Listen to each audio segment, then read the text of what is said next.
Hi hello నమస్తే welcome to డువాడై channel. మీరు మొదటిసారిగా మా ఛానల్ని చూస్తున్నట్టయితే కింద రెడ్ కలర్లో కనిపిస్తున్న సబ్స్క్రైబ్ బటన్ని ప్రెస్ చేయండి.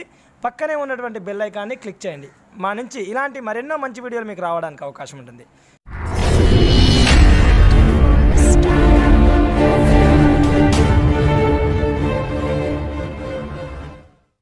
విషయంలోకి వెళ్తే ఈ వీడియోలో కానిస్టేబుల్గా సెలెక్ట్ కాబోతున్నటువంటి అభ్యర్థి అంటే అది ఏఆర్ కానిస్టేబుల్ కావచ్చు, సివిల్ కానిస్టేబుల్ కావచ్చు, ఫైర్ అయినా కావచ్చు, ఏదో కానిస్టేబుల్గా ఏదో ఒక ఉద్యోగాన్ని సాధించబోయేటటువంటి పోలీసు ఉద్యోగాన్ని సాధించబోయేటటువంటి అభ్యర్థి తీసుకోవాల్సిన జాగ్రత్తలు ఏంటి? ప్రిలిమినరీ పాస్ అయిపోయారు, ఈవెంట్స్ పాస్ అయిపోయారు, మెయిన్స్ పాస్ అయిపోయారు, ఇక సరిపోతుందా? ఈ 3 ఎగ్జామ్లో మీరు ఉత్తీర్ణులైతే ఇక మీకు ఉద్యోగం చేజిక్కినట్టేనా అంటే దాదాపు 90% చేజిక్కినట్టే. కానీ ఇంకో 10% మీరు ఉద్యోగాన్ని జీవితాన్ని ప్రమాదంలో నెట్టే అవకాశం ఉన్నట్టు అనిపిస్తుంది. ఎందుకంటే దీని తర్వాత ప్రధానంగా మీరు ఇంకా జరగాల్సిన ఎంపిక విధానం ఏదైతుందో అది 3 అంచెలు ఉంటుంది. ఒకటి సర్టిఫికేట్ వెరిఫికేషన్, రెండవది మెడికల్ టెస్ట్, మూడవది ఎస్బీ ఎంక్వైరీ. మొదటిది సర్టిఫికేట్ వెరిఫికేషన్, రెండవది మెడికల్ టెస్ట్, మూడవది ఎస్బీ ఎంక్వైరీ. ఈ మూడిట్లలో కూడా మీరు దానికి అనుగుణంగా ప్రమాణాలకు అనుగుణంగా మీరు అర్హత సాధించాల్సిన అవసరం ఉంటుంది. సర్టిఫికేట్ వెరిఫికేషన్ విషయంలో ఉద్యోగం అనేది ప్రధానంగా కానిస్టేబుల్ ఉద్యోగానికైతే అప్ టు ఇంటర్ వరకు, లేదా సబ్ ఇన్స్పెక్టర్గా సాధించబోయే అభ్యర్థి అయితే డిగ్రీ వరకు. అంటే డిగ్రీ వరకు ఉన్నటువంటి సబ్ ఇన్స్పెక్టర్ సాధించబోయే అభ్యర్థికి degree memo, inter memo, 10th memo వరకు 3 మెమోలు, ఇంకా వాటికి సంబంధించిన స్టడీ కండక్ట్స్, చిన్నప్పటి నుంచి చదివినటువంటి అన్ని స్కూళ్ళ స్టడీ కండక్ట్స్, దాంతోపాటు రిజర్వేషన్ కోరబోయేటటువంటి అభ్యర్థులు ఆ రిజర్వేషన్ సర్టిఫికేట్స్ అంటే క్యాస్ట్ సర్టిఫికేటు, అదేవిధంగా ఇంకా స్పోర్ట్స్, ఎన్సీసీ, సిపిపి లాంటివి ఉన్నటువంటి అభ్యర్థులు వాళ్ళకు సంబంధించినటువంటి ఆ సర్టిఫికేట్స్ని మీరు దగ్గర ఉంచుకోవాల్సి అవసరం ఉంటుంది. ఇది సర్టిఫికేట్ వెరిఫికేషన్కు కావాల్సినటువంటి ప్రధానమైనది. ఇంకా ఆధార్ కార్డు ఇవన్నీ కూడా దగ్గర పెట్టుకోండి. ఇవి దీనికి సంబంధించిన ప్రధానమైన విషయం సర్టిఫికేట్ వెరిఫికేషన్ సంబంధించి. ఇక రెండవ విషయం ఏదైతే మెడికల్ టెస్ట్ అంటున్నామో, మెడికల్ టెస్ట్ దాదాపు అభ్యర్థులు ఒక భయాందోళనలో ఉన్నట్టు అనిపిస్తుంది. మెడికల్ టెస్ట్లో మళ్ళీ ఏమవుతుందో, ఏం జరగబోతుందో అని. దాదాపు మెడికల్ టెస్ట్ ఎవరైతే ఫిజికల్గా ఫిట్నెస్ ఉండి ఈవెంట్స్ సాధించినటువంటి అభ్యర్థి మెడికల్లో దాదాపు పోవడానికి అవకాశం ఉండదు. ఎందుకంటే నిజంగా మెడికల్లో వీక్ ఉన్నటువంటి అభ్యర్థి ఆ ఈవెంట్స్లో ఆ ఫిట్నెస్ అక్కడే పోవడానికి అవకాశం ఉంటుంది, రన్నింగో జంపింగ్ దగ్గర. ఉదాహరణ ఫ్లాట్ ఫుట్ అనే ఒక మెడికల్ ఎగ్జామినేషన్ చూసుకుంటే నిజంగా ఫ్లాట్ ఫుట్ ఉన్నటువంటి అభ్యర్థి కొంతవరకు కొట్టడానికి అవకాశం ఉండదు. మరి చూద్దాం ఈసారి ఎలా ఉండబోతుందో. కాబట్టి మెడికల్ టెస్ట్ అనేది ప్రధానంగా ఉండాల్సిన ఏకైక మెడికల్ ఏదైతే ఉందో ఎగ్జామినేషన్, అది మాత్రం కలర్ బ్లైండ్నెస్ ఉన్నటువంటి అభ్యర్థిని మాత్రం దాదాపుగా ఎట్టి పరిస్థితుల్లో తీసుకునే పరిస్థితి ఉండదు. ఇంకా సైట్ ఉన్నటువంటి అభ్యర్థులు 6/6, 6/6 కాకుండా ఇంకా కొంత 6/9, 6/12 ఉన్నటువంటి అభ్యర్థులకు, ఇంకా కొంత ఎక్కువగా సైట్ ఉన్నటువంటి అభ్యర్థులకు ఈ మధ్యకాలంలో లాస్ట్ టైం మాత్రం లేజర్ ట్రీట్మెంట్కు ప్రిఫర్ చేయడం జరిగింది. లాస్ట్ టైం లేజర్ ట్రీట్మెంట్కు సరోజిని హాస్పిటల్కు ప్రభుత్వమే ప్రిఫర్ చేసి లేజర్ ట్రీట్మెంట్ తీసుకున్న తర్వాత ఫిట్నెస్గా ఉన్న అభ్యర్థులను తీసుకోవడం జరిగింది. ఎవరు కూడా దాదాపుగా మెడికల్ ఎగ్జామినేషన్లో దాదాపు అన్ఫిట్గా కారు. కంపల్సరీ వాళ్ళంతా కూడా మెడికల్ ఎగ్జామినేషన్లో అర్హత సాధించడానికి అవకాశం ఉంటుంది.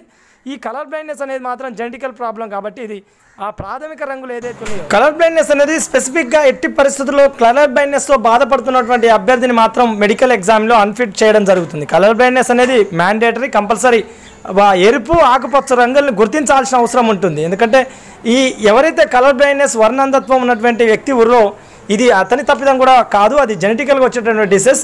అయితే ఈ వర్ణాంధత్వం ఉన్నటువంటి వ్యక్తి ఎరుపులో ఉన్నటువంటి ఆకుపచ్చని లేదా ఆకుపచ్చలో ఉన్నటువంటి ఎరుపుని గుర్తించలేడు. అది మీరు దగ్గరలో ఉన్నటువంటి హాస్పిటల్కి వెళ్ళి అవసరమైతే చెకప్ చేసుకోవచ్చు, అది కూడా తెలుస్తుంది.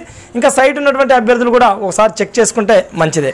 అయితే ఈ విధంగా అదే సైట్ అయితే దాదాపుగా వీళ్ళే మనం ఏదో ఫస్ట్ చెప్పినామో వీళ్ళే లేజర్ ట్రీట్మెంట్కు ప్రిఫర్ చేసి మళ్ళీ ఫిట్గా ఇవ్వడం జరుగుతుంది. అయితే ప్రధానంగా మరి ఈ మెడికల్ టెస్టు ఇది ఒక భాగం. అయితే ఇంకా మిగతా ఈవెంట్స్ తర్వాత ఉద్యోగం సాధించినటువంటి అభ్యర్థి కొన్ని సందర్భాల్లో అనుకోని ప్రమాదాల వలన మీరు బైక్ల మీద ర్యాష్గా వెళ్ళడం, ఉద్యోగం సాధించడం, కొంతవరకు ఆ ఉత్సాహం ఉల్లాసం అనేది కొంత చుట్టాల ఇంటి వైపు లేకపోతే బయటలో తిరగడం, ఇలాంటి తిరిగే సందర్భంలో ప్రమాదాల బారిన పడి మీరు రన్నింగ్ చేసి జంపింగ్ చేసి ఇంకా ఏదన్నా అనుకోని పరిస్థితులు ఎదురై కాళ్ళు విరగడం, చేతులు విరగడం లాంటివి చేసినప్పుడు మాత్రం మీరు ఉద్యోగం పోవడానికి అవకాశం ఉంటుంది. అది కూడా ఈ బ్యాచ్లో మాత్రమే రాకుండా ఉంచే అవకాశం ఉంటుంది.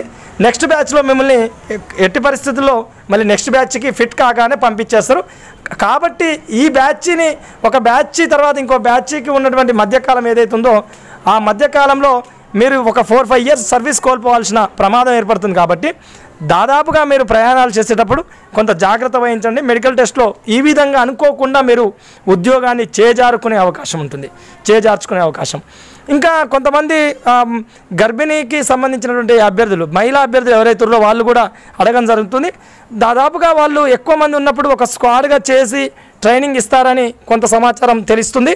కొంతమంది ఒకరిద్దరు మాత్రమే ఉన్నప్పుడు వాళ్ళకి నెక్స్ట్ బ్యాచ్లలో ట్రైనింగ్ ఇవ్వడానికి అవకాశం ఉన్నట్టుగా బయట సమీప రిక్రూట్మెంట్స్ వర్గాలకు సంబంధించి మనకు సమాచారం కొంత అందించడం జరిగింది. కాబట్టి ఇది ఒకటిగా చెప్పుకోవచ్చు. ఇంకొకటి విషయాన్ని పరిశీలిస్తే ఇది మన మెడికల్ టెస్ట్కి సంబంధించింది. ఇంకో విషయం వచ్చేసి ఎస్బీ ఎంక్వైరీ. మీరు ఎప్పుడైతే సర్టిఫికేట్ వెరిఫికేషన్కి వెళ్తారో ఆ సర్టిఫికేట్ వెరిఫికేషన్కి వెళ్ళినప్పుడు అక్కడ మీరు మీ ఊరికి సంబంధించిన ఇద్దరు ఊరు పెద్దల పేర్లు ఇవ్వడం జరుగుతుంది. పేర్లు వాళ్ళకి సంబంధించిన ఫోన్ నెంబర్ కానీ వాళ్ళ పేర్లు కానీ అక్కడ రాయడం జరుగుతుంది. వాళ్ళు మీరు నిజంగా ఊరికి సంబంధించిన వ్యక్తులైనా, మీరు ఏమైనా తీవ్రవాద భావజాలంతో కూడినటువంటి ఉగ్రవాద భావజాలంతో కూడినటువంటి ఏమైనా సత్సంబంధాలు ఉన్నాయా, గత 5 సంవత్సరాల నుంచి 10 సంవత్సరాల నుంచి మీరు ఎక్కడ ఉండడం జరిగింది, మీ సర్టిఫికేట్స్ అన్నీ కూడా మీరు ఇచ్చినటువంటి స్కూల్స్ బాన్ఫైడ్స్ సంబంధించిన అన్ని స్కూల్స్ ఉన్నాయా, అక్కడ పరిస్థితి ఏంటి, ఆ స్కూల్లో మీరు చదివారా లేదా అనేది ఈ ఎస్బీ ఎంక్వైరీలో భాగంగా తెలుస్తుంది. కొంతమంది గతంలో చూసినప్పుడు 2009లో ఎంప్లాయ్ అన్ఎంప్లాయ్ అన్నప్పుడు కొంత సమాచార లోపం వలన చాలామంది ఏపీఎస్పీగా ట్రైనింగ్లో ఉన్నటువంటి అభ్యర్థులు కావచ్చు, ఏఆర్గా ట్రైనింగ్లో ఉన్నటువంటి అభ్యర్థులు కావచ్చు, వీళ్ళంతా రిక్రూట్ పీసీలు కాబట్టి వీళ్ళు అక్కడ అన్ఎంప్లాయ్గా ఇవ్వడం జరిగింది. మేము ఎస్సీటీపీసీలం మాత్రమే కాబట్టి ఎంప్లాయీస్ కాదనుకునే లోపం వలన అక్కడ మేము అన్ఎంప్లాయ్ అని ఇవ్వడంతో వాళ్ళందరూ కూడా 1900 దాదాపు 2000 మంది చిల్లర వాళ్ళని ఉద్యోగాలు తీసేయడం జరిగింది.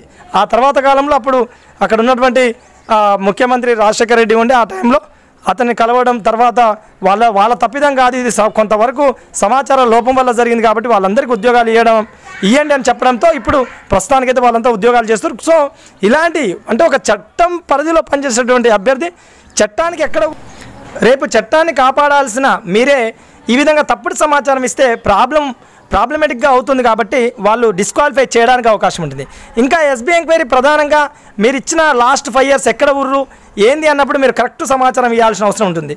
లేదా ఇంకా గతంలో ఎవరైనా కేసుల్లో పార్టిసిపేట్ అయ్యి గతంలో ఆల్రెడీ ఉన్నటువంటి సమాచారం మీరు తప్పుడు సమాచారం ఇచ్చినా అక్కడ ఎస్బీ ఎంక్వైరీలో మిమ్మల్ని డిస్క్వాలిఫై చేసే అవకాశం ఉంటుంది. ఇది ఒక స్పెసిఫిక్. అయితే ఇంకొకటి, ఈ ఎస్బీ ఎంక్వైరీ ఇంకా ఎలాంటి తప్పిదాలు లేకుండా కొత్తగా చేరబోయేటటువంటి అభ్యర్థి ఇంకొక ప్రమాదం బారిన పడే అవకాశం ఉంది. మీకు పడినటువంటి వ్యక్తులు, ఈర్షా భావాజాలం ఉన్నటువంటి వ్యక్తులు వాళ్ళు మిమ్మల్ని కేసుల్లోనో ఎక్కడనో ఈ మధ్య కాలంలో ఇరికిచ్చే అవకాశం ఉంటుంది. ఈ టైంలో మీ మీద కేసు అయిపోయి రిమాండ్ అయిపోయి ఇలాంటి పరిస్థితులు ఎదురైతే మాత్రం చేతులారా మీకు ఉన్నటువంటి ఒక గొప్ప అవకాశాన్ని వదులుకున్నటువంటి అభ్యర్థులు అవుతారు. కావున దయచేసి మీ అందరికి కూడా నా నుంచి సలహా, మా డువాడాయ్ ఛానల్ నుంచి సలహా, ఈ 4 రోజులు ఉద్యోగం సాధిస్తాం ఖచ్చితంగా మాకు ఉంది హోప్ అనుకున్నటువంటి అభ్యర్థులు ఎవరైతే ఉన్నారో వాళ్ళందరూ కూడా కొంత జాగ్రత్త వహించండి. మీ యొక్క సంతోషం, ఉత్సాహం అనేది ట్రైనింగ్ తర్వాత కొంతవరకు మీరు దాన్ని సెలబ్రేట్ చేసుకునే ప్రయత్నం చేయండి. ఈ మధ్య కాలంలోనే కొంత సెలబ్రేట్ చేసుకోవడం, ప్రమాదాల బారిన పడడం వల్ల మెడికల్ టెస్ట్లో అన్ఫిట్ కావడం, లేకపోతే కొంత పొలిటికల్ వైపు మీరు ఆ భావాజాలాన్ని ప్రదర్శించి కేసుల్లో ఇరుక్కోవడం, ప్రభుత్వ వ్యతిరేక కార్యకలాపాలు చేసే ప్రయత్నంలో భాగంగా ప్రభుత్వంలో పనిచేయాల్సిన మీరు కాబట్టి అందులో కూడా మీకు కొంత నష్టపరిచే అవకాశం ఉంటుంది. కాబట్టి మీరు ఎట్టి పరిస్థితుల్లో ఆ రాజకీయ చర్చల వైపు కానీ రాజకీయ వర్గాల వైపు కానీ ఇంకా వెళ్ళొద్దు. ఇంకా దాదాపుగా అన్ని రాష్ట్రంలో ఇప్పుడైతే ఎలక్షన్స్ అయిపోయినట్టే ఇంకా కొంతవరకు మున్సిపాలిటీ ఎలక్షన్స్ అవి కూడా ఉన్నాయి కాబట్టి కొంతవరకు జాగ్రత్త వహించే ప్రయత్నం చేయండి. ఇది ఈ రోజుకు సంబంధించినటువంటి సర్టిఫికేట్ వెరిఫికేషన్, మెడికల్ టెస్టు, దాంతోపాటుగా ఎస్బీ ఎంక్వైరీకి సంబంధించిన సమాచారం. అందరూ కూడా సెలెక్ట్ కావాలి, అంతా కూడా మంచిగా ట్రైనింగ్కి వెళ్ళిపోయి మీ యొక్క కుటుంబాలను బాగుపరచుకోవాలని మా డువాడాయ్ ఛానల్ మనసారా ఆకాంక్షిస్తూ మరొక మంచి వీడియోతో మరింత సమాచారంతో మీ ముందుకు వచ్చే ప్రయత్నం చేస్తాం. ఇది అండి మీ డువాడాయ్ ఛానల్, మీ బాలాజీ చిరబైన.